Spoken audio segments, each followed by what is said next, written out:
मुस्लिम league नून के मुशावरती इजलास की अंदरूनी कहानी सामने आ गई। नवाज शरीफ की पार्टी को फाल करने के लिए सेंट्रल एग्जीक्यूटिव कमेटी का इजलास बुलाने की हिदायत, बिजली और अशिया खरोनोश की कीमतों में फौरी कमी के लिए प्लान भी मांग लिया। मजीद तफसीलात जानते हैं नुमाइंदा आज न्यूज़ शौकत अली से। शौकत बताएगा, इजलास में मजीद किन उमूर पर बात की गई?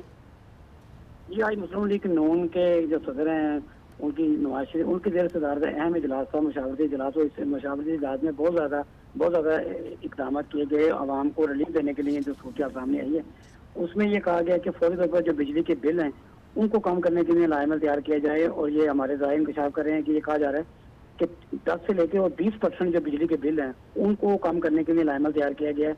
और इसके साथ साथ नए जो टैक्स का जो मुताबिक करवाया जा रहा है वो ताजरों के ऊपर जो आवाम दोस्त पॉलिसी मुताबिक करवाई गई है उस पर इम्प्लीमेंटेशन करवाने के लिए अमल दरामद करने में ये फैसला किया गया है कि इसको इलाका वाइज जो है, जैसे बड़े जो ताजर हैं उनके लिए फिक्स टैक्स लगाया जाए और उसके दरमियाने जो दर्जे के ताजर हैं उन पर 6,000 का टैक्स और जो बिल्कुल छोटे पैमाने का कारोबार करते हैं उनको 3,000 रुपये टैक्स के नेटवर्क में लाया जाए। और इसके साथ अशिया खुर्दनोश की जो बढ़ती हुई कीमतें हैं इनके ऊपर जो इन्फोर्समेंट अथॉरिटी बनाई जानी है इसके ऊपर बात की गई। इसको कानूनी शक्ल देकर फौरी तौर पर इस पर अमल दरामद किया जाए। और जो मुख्तलिफ जो महकमे को मर्ज करना है, जो 14 महकमे हैं उनको 7 महकमों में जो मर्ज कर रहे हैं उनको उसके ऊपर भी फौरी तौर पर अमल दरामद करवाया जाए। और इसके साथ ये कहा कि फौरी तौर पर सेंट्रल एग्जीक्यूटिव कमेटी का इजलास बुलाया जाए और जो पार्टी ने अभी तक मुल्क को मुआशी बहरान से निकालने के लिए इकदाम किए हैं उनको उजागर करने के लिए खसूसी मुहिम शुरू की जाए।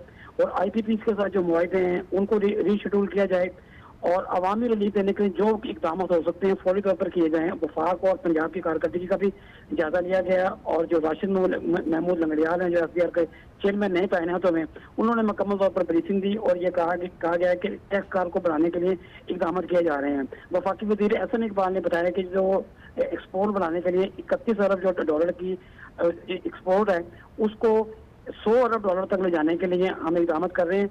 और साल से 1.5 साल लगेंगे कि मुल्क जो अपने पाँव पर खड़ा हो जाएगा और जो मुआशी सूरत हाल है वो बेहतर हो जाएगी। और ये भी कहा गया कि बिजली बचाने के लिए 25% बिजली पे बिलों पर काबू पाने के लिए जो दुकानें रात को 7 बजे बंद करवाने की तजावीज़ भी दी गई है। मुस्लिम लीग नून के मुशावरती इजलास के अंदरूनी कहानी सामने आ गई। शौकत अली, आपका बहुत शुक्रिया।